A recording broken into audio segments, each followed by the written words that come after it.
cette deuxième édition du Philos va s'articuler autour des points essentiels, notamment des panels pour discuter, pour parler des problèmes et trouver des solutions concernant le foncier sécurisé, concernant les financements, concernant la fiscalité et concernant enfin la formation de nos jeunes pour avoir la main-d'œuvre qualifiée sur nos chantiers. Par la suite, nous avons des partenaires étrangers et financiers qui sont là.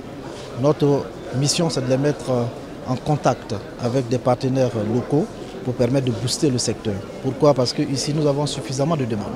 Et la demande est très forte, il y a très peu d'offres.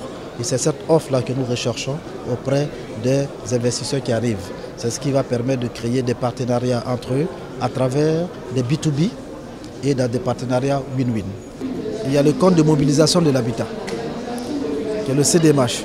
C'est ce compte qui doit permettre aux banques commerciales d'avoir un financement à un taux qui n'excède pas 2% pour pouvoir faire des refinancements auprès de la population à 5%.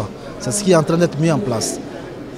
Tant que ce n'est pas mis en place, les banques commerciales ne peuvent pas parce que le taux directeur même de la Banque centrale est très élevé et c'est très difficile pour les banques commerciales. On a commencé en 2013.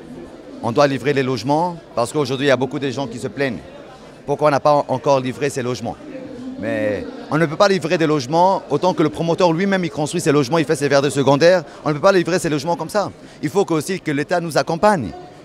Mais en nous accompagnant, ils nous ont déjà accompagnés, ils nous accompagnent toujours, mais on leur dit aussi de faire le plus rapidement possible à finir les verres primaires pour que nous aussi, on puisse aussi livrer le plus rapidement aussi le logement. Mais si eux ne font pas leur part, nous aussi on ne peut pas faire la part de l'État de nos côtés.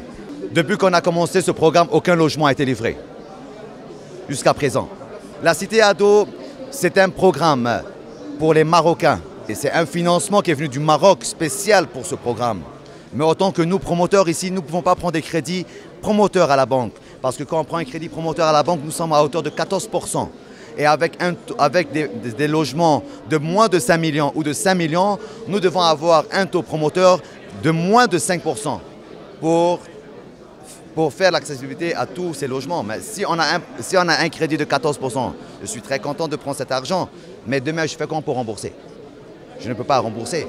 Donc on veut un taux, autant que nous promoteurs, de moins de 5% et un taux d'acquéreur à 5,5% pour qu'ils doivent avoir accès à ces logements.